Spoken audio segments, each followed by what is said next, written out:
Hi guys, it's Paul Zabin and Anna Selleck here again from Dance House International for another quick tip, and this one is going to be a fun one.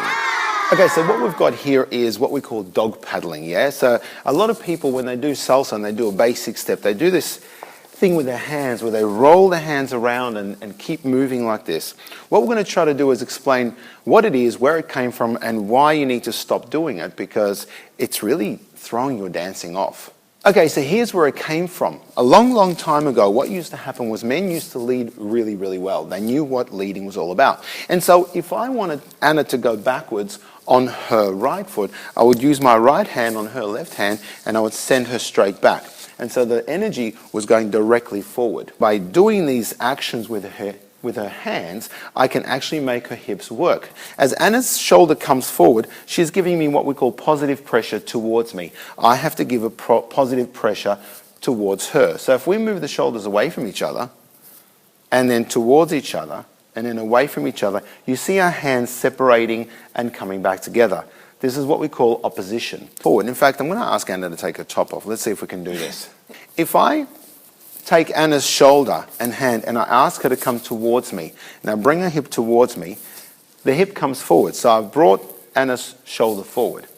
At the same time, I've got to stop her by bringing her my hand, my shoulder, and my hip in an opposite direction. Therefore, I stop her there. Now, from here, if I switch my hip backwards, the pressure goes directly towards Anna. She moves her hip away and I move my hip away. Now, with this happening on both sides, here's where the dog paddling phenomenon has come from. And with this push me, pull you type of action, as time went by, students started to have a look at YouTube and social media and videos that used to come in.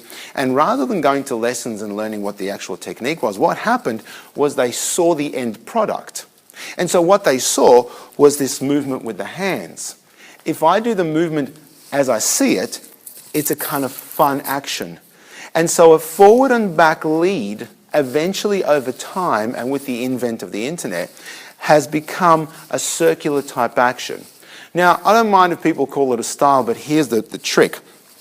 Because they're calling it a style, it's no longer becoming a lead and follow. And so instead of a definite lead forward towards the lady, it is now becoming a kind of a rotary action across the lady's body, and it's actually confusing them. They don't actually know what's going on or where they're going, and so the students are using a lot of energy but getting no power from it. You've got to understand, when we use these actions, I'm actually trying to get Anna's legs, hips and body to create a swishy feeling by doing the same thing on my side. So the pressure is going forward and backwards and stopping in the middle here. If I do this, Anna's hips won't move. None of the other girls' hips won't move. And so what we're trying to do is make sure you understand that when you're leading, you want to lead towards the lady, not across the lady. Just like when you shake somebody's hand, you're actually facing them, you're putting the energy towards them. You never shake somebody's hand like this. Where are you going? Nice place you got here. Oh, yeah. It kind of goes all over the place, and the person might think you're a bit of a, who knows. So, one more time. Forward and back, not across. Hope you got something out of this. Hope you enjoy your dancing and try to learn some of this. If this is a bit confusing, give us a call. Send us an email. We'll definitely be willing to explain it to you guys and go through it again, because we really want to see you improve and get higher and higher in your dancing rather than learn more steps. Anyone who can learn more steps, we want to see you improve, all right? So from Paul and Anna from Dance House International, thank you so much for joining us again. We'll see you somewhere on the dance floor. Bye-bye for now.